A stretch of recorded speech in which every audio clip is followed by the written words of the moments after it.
प्रिय श्रोताओं, सादर नमस्कार। जय माँ कालका। वैशाख कृष्ण एकादशी, वर्धिनी एकादशी की कथा। युधिष्ठिर से भगवान श्री कृष्ण बोले, हे राजेश्वर, वैशाख मास के कृष्ण पक्ष की एकादशी को वरुथिनी एकादशी कहते हैं।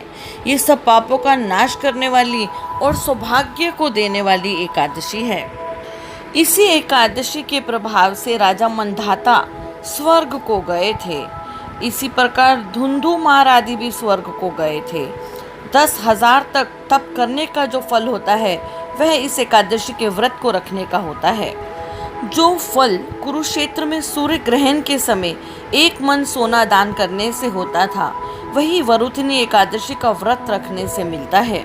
ऐसा माना जाता है वरुथिनी एकादशी का व्रत करने से अन्नदान तथा कन्यादान दोनों के बराबर फल मिलता है, क्योंकि कहा जाता है जो मनुष्य लोभ के वश कन्या का धन ले लेते हैं वे प्रलय काल तक नरक में वास करते हैं, अगले जन्म बिलाव का जन्म लेते हैं। जो मनुष्य प्रेम एवं धन सहित कन्यादान करते हैं उनके पुण्य को चित्रगुप्त भी लिखने में असमर्थ हैं।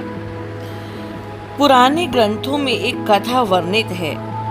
श्री कृष्ण जी बोले, हे धर्मराज, अब इस कथा को सुनिए।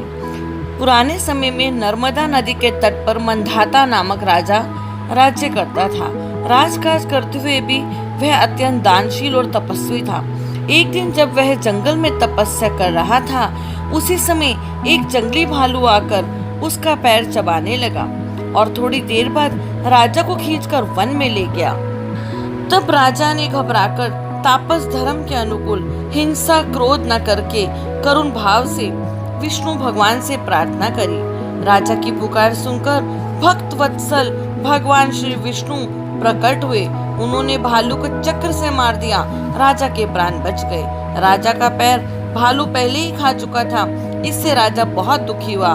उसे दुखी देखकर भगवान विष्णु बोले, हे वत्स, तुम पवित्र मथुरा नगरी में जाकर मेरी वाराह अवतार मूर्ति की पूजा वरुथिनी एकादशी का व्रत रख कर करो। उसके प्रभाव से तुम्हें पुनः पूर्ण अंगों वाले हो जाओगे। इस भालू ने तुम्हें जो काटा है यह तुम्हारे पूर्व जन्म के एक अपराध का फल है। राजा ने भगवान की आज्ञा मान श्रद्धा पूर्वक इस व्रत को किया। इसके प्रभाव से वह जल्दी ही सुंदर और संपूर्ण अंगों वाला हो गया। हे राजन, जो मनुष्य विधिवत इस एकादशी का व्रत करते हैं उनको स्वर्ग लोक की प्राप्ति होती है। अतः मनुष्यों को पापों से डरना चाहिए। विधिवत व्रत करने से यमराज प्रसन्न होते हैं। इस व्रत के महात्म्य को पढ़ने से 1000 गोदान का फल मिलता है। इसका फल गंगा स्नान के फल से भी अधिक है। बोलो विष्णु भगवान की जय। तेरी रजा को समझ पाऊं ये हुनर मुझ में नहीं मेरे मालिक। जिंदगी को आजमाने के बाद बस इतना जाना है जो तूने किया मेरे भले के लिए किया। ओम नमो भगवते वासुदेवाय।